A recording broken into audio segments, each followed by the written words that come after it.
ሰበር ዜና የኢቢኤስ ቴሌቪዥን ዋና ስራ አስፈጻሚ የነበሩት አቶ አማን ፍስሐ ጽዮን ከዚህ ዓለም በሞት ተለዩ። የኢቢኤስ ቴሌቪዥን ዋና ስራ አስፈጻሚና መስራች የነበሩት አቶ አማን ፍስሐ ጽዮን ባደረባቸው ህመም በሕክምና ሲረዱ ቆይተው ዛሬ የካቲት 4 ቀን 2018 ዓ.ም ከዚህ ዓለም በሞት መለየታቸው ተነገረ። ለኢትዮጵያ ሚዲያ እድገት ስኬት የማይተካ ሚና የተጫወቱት አቶ አማን የታላቅ ራዕይ ባለቤትና ብርቱ ሰው እንደነበሩም ኢቢኤስ ባወጣው የሀዘን መግለጫም አስታውቋል። የብዙዎች ተስፋ፣ የችግረኞች ደራሽ፣ በሚዲያ ጥበባቸው የሰውነትን ዋጋ ያስመሰከሩት ባለውለታ፣ የኢትዮጵያ ሚዲያ ታሪክ ሲነሳ ስማቸው ከፊት መስመር የሚጠቀሰው ታላቁ ባለራዕይ አቶ አማን ፍስሐ ጽዮን ከዚህ ዓለም በሞት መለየታቸውን ተከትሎ መላው የኢትዮጵያ የብሮድካስት ኢንዱስትሪና ወዳጅ ዘመዶቻቸው በጥልቅ ሀዘን ላይ ይገኛሉ። አቶ አማን ለኢትዮጵያ ሚዲያ እድገት ያበረከቱት አስተዋጽኦ ከግል ስኬት ባለፈ ሀገራዊ ፋይዳ ያለው ነበረ። ኢቢኤስ መስራችና መሪ አቶ አማን እንደ አውሮፓውያን አቆጣጠር በ2008 ኢቢኤስ ቴሌቪዥንን ሲመሰርቱ ዋነኛ ዓላማቸው በውጭ ሀገር የሚኖረው ኢትዮጵያዊ ወይም ዲያስፖራ ከሀገሩ ባህል፣ ቋንቋና ወቅታዊ ሁኔታ ጋር በቅርቡ እንዲገናኝ ማድረግም ነበረ። ዛሬ ኢቢኤስ በዓለም ዙሪያ በሚሊዮኖች የሚቆጠሩ ተመልካቾች ያሉት ለጥበብና ለባህል ትልቅ ስፍራ የሚሰጥ ግዙፍ ተቋም ሆኗል።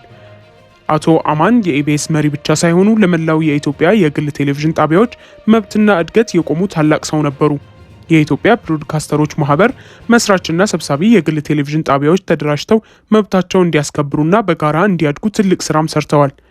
የኢትዮሳት ጠንሳሽ የኢትዮጵያን ቻናሎች ከሌሎች ሳተላይቶች ወጥተው በራሳቸው የሳተላይት ምህዋር እንዲሰባሰቡ በማድረግ የውጭ ምንዛሬ ለሀገር እንዲድንና ጥራት ያለው ስርጭት ለህዝብ እንዲደርስም አድርገዋል። በአሜሪካ የኢትዮጵያ ንግድ ምክር ቤት እውቅና የሰጣቸው አቶ አማን የሚዲያ ስራን ከንግድ ስኬት ጋር በማጣመር በመቶዎች ለሚቆጠሩ ወጣቶች የስራ ዕድልን ፈጥረዋል።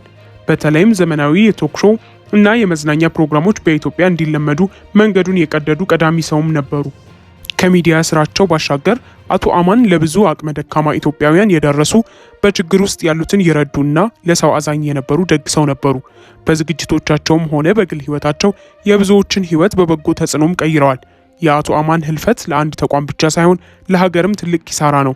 ሆኖም ግን የተፈጠሩት ተቋም የሰሩት በጎ ስራና ያሳዩት የጽናት መንገድ ለብዙዎች አርአያ ሆኖም ይኖራል።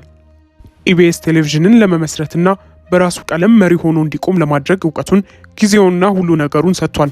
የሀሳቡን አሳክቷል። ኢቢኤስ እዚህ እንዲደርስ ከጣሩት የጣቢያው ባለቤቶችና አመራሮች አንዱና ዋነኛው ነው አማን ፍስሐ ጽዮን። በዚህ ሂደት ውስጥ ልክ ያልመሰለኝ ስራ ባየሁ ጊዜ በሙሉ እንደ ኢቢኤስ በተቃውሞ ስህተት የመሰለኝን ፕሮግራም እንዲታረም በመሻት የጻፍኩበትን ሚዲያ የለም። አማንና መላው የኢቢኤስ ማኔጅመንት የሚቀበሉትን ወስደው ያልጣማቸውን ከመውሰድ ያለፈ ፊታቸውን አላጠቆሩብኝም። መጽሐፍቶቼንም ቲያትሮቼንም የኢቢኤስ ቴሌቪዥን ያህል ያስተዋወቀልኝም እኔን ቃለመጠይቅ የሰጠውበትም ጣቢያ የለም። ይህ ቀላል ልምምድ አይደለም። ጆሮአችን የሳለው አድናቆትን ብቻ ለመስማት ነው። መተቸትን እንደ ውርደትና ተቺውን እንደ ጠላት የምናይበትን በዚህ ብዙ ማለት ይቻላል። እሱ ግን አሁን ይቅር፣ ምን ሆኛለሁ። መጽሐፍትን ስናወጣ በቀጥታ ለአማን ነፃ የማስታወቂያ ትብብር እንዲያደርግልን ጠየቅ ነው። እንደውም ትዝ ይለኛል አማን እንደዚህ ተብሎ ይጠየቅ አይጠየቅ አላቅም፣ ከትዕግስት ዋልተ ንጉስ ጋር ለህብረተሰብ የሚጠቅም መጽሐፍ ጽፈናል ብለን እናምናለን፣ ነፃ ማስታወቂያ እንድትሰጠንም እንፈልጋለን ነበር ያለው። አማን ግን ላስበውና ልንገርህም አላለኝም። በዚያው ስልክ ነፃ ማስታወቂያ እንደሚሰጠን ቃለ መጠይቅ ተደርጎልን ስራችንን እንደምናስተዋውቅም ቃል ገባልን። ቃሉንም ፈጸመ። 300,000 ብር የሚያወጣ ማስታወቂያ ሰጠኝ። ለእኔ የአማን መልካምነት ማስታወቂያ በመስራቱ አይደለም የሚገለጸው፣ ቅር አለመሰኘቱ፣ እኔን እንደ ስራው ነቃፊ አለመውሰዱ፣ አላማዬን መረዳቱ፣ ይህ ለእኔ የውለታ ያክል ነው። መተቸትን መቀበል መልካምነትን ይፈልጋል። ለኢቢኤስ ቴሌቪዥን ሊያነጋግረን ቢችል እንኳን የግልና የመንግስት ቴሌቪዥን ጣቢያዎች ሁሉ የሚኮርጁትና ሊሆኑት የሚመኙት ጣቢያ ሆኗል። የዚህ የዋና ስራ አስፈጻሚ አማን ፍስሐ ጽዮን ዛሬ ይህ ሰው አርፏል። ነፍሱ በሰላም ትረፍ ሲል የገለጸው ቴዎድሮስ ተክለአረጋይ ነው። የኢቢኤስ ቴሌቪዥን መስራችና ዋና ስራ አስፈጻሚ አቶ አማን ፍስሐ ጽዮን በማረፉ ሀዘን ተሰምቶኛል ሲሉ ጠቅላይ ሚኒስትር ዶክተር አብይ አህመድ አሊ ገለጹ።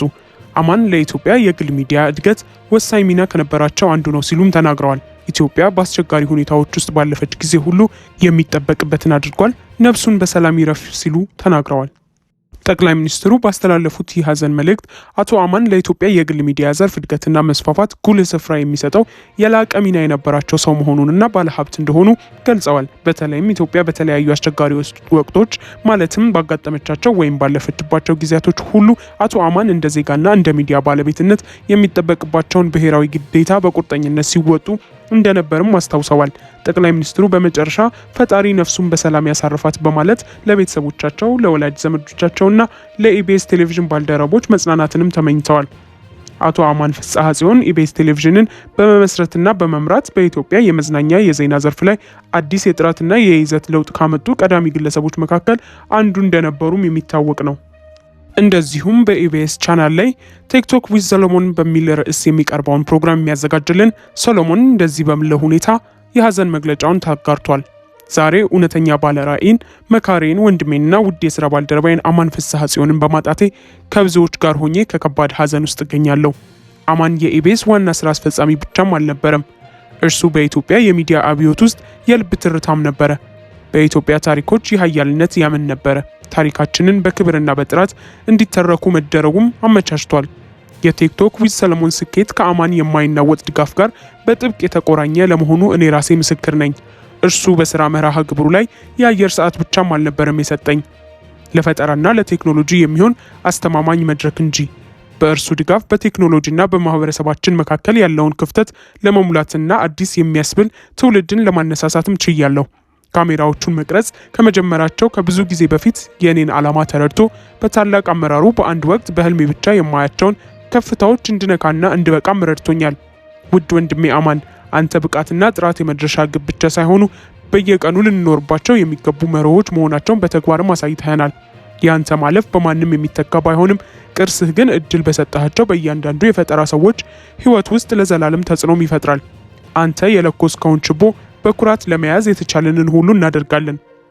አንተ ባሳየህን ትጉ ስሜትና ታማኝነት ስራዎቻችንን፣ ፈጠራዎቻችንንና ታሪካችንን በማቅረብ እንቀጥላለን። ልክ እንደ አንተ መገንባታችንን፣ ማለማችንንና ድንበሮችን መሻገራችንን አናቆምም። የስራ ውጤትና በጎ ተጽዕኖ ለሚመጡ ትውልዶች ሁሉ ሲዘከርም ይኖራል ሲል ሀዘኑን ገልጿል። ኢቢኤስ ለኢትዮጵያ ህዝብም ሆነ ለመዝናኛው ኢንዱስትሪ አዲስ ነገር ይዞ ብቅ ያለ ነው።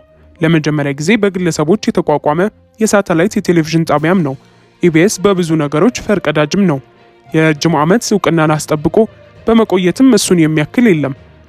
ብዙ ከሱ በኋላ የተከፈቱ አዳዲስ የቴሌቪዥን ጣቢያዎች እሱን ለማስመሰል የሚሞክሩት ግን ያልተሳካላቸው ትልቅም ድርጅት ነው። ለሰራተኞቹ ከፍ ያለ ደሞዝ በመክፈልም ሆነ በችግራቸው ሰዓት ከጎናቸው በመቆም የሚያክለውም አልነበረም። በቅርቡ እንኳን ነጻነት ወርቅነህን ከሀገር ውጭ በመሄድ ሕክምና እንዲያደርግ ሙሉ ወጪውን ሸፍነውለት ለማዳን የቻሉትን አድርገውም ነበር። ከመንግስት ጣቢያ ውጪ እንደ ሀገርም እንደ ህዝብም ለመጀመሪያ ጊዜ ያየነው ኢቢኤስ ቲቪን ነው። ይሄ የእነሱም ሆነ የእኛ ታሪካችን ነው።